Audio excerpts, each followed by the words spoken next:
There was a care specialist from Mora that looked at us, and we were sitting just like we are here, and she was sitting right there, and she says, "Have y'all thought about organ donation?" I have just spent 2.5 days staring at my son in a bed, you know, even though basically he was gone, but his body was still functioning, but his brain was gone. I still was looking at him, and I looked at him and I said, "I don't want anybody cutting my baby open." It's hard to make that decision when you're talking about your child. You think about it a lot. When they tell you you have to be on a transplant list, you'll have spent so much time saying, "God, help me be better, help me be better." When you stop and you realize that someone else is going to have to die or suffer for you to be able to be better, I couldn't in my own mind pray that prayer. Wanting the call, but not wanting the call, because you know it's a tragedy when it comes. They asked me, would I consider letting her be a donor? And my answer automatically was yes, absolutely. I think if me and Danielle had talked about it, 100% she would want to be a donor. And it was easy for me to say yes because I knew what type of person she was. So it wasn't hard at all. I mean, it was yes from the door.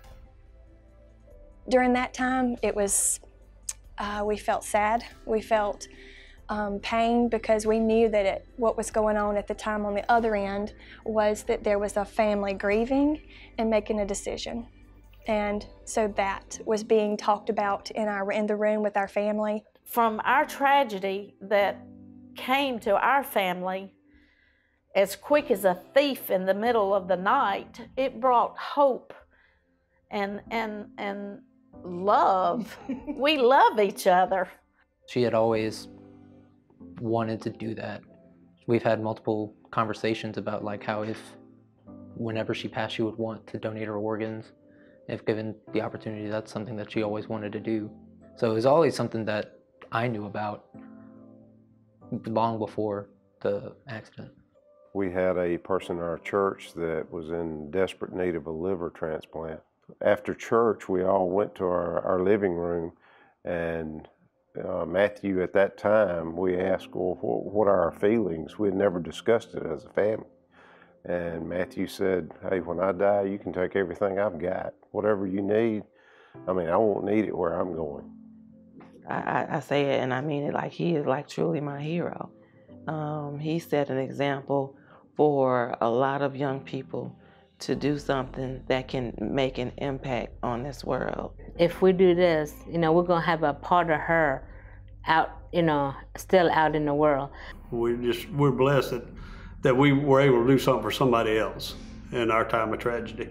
They can't physically see their son, but they can always hear their son's heart in me.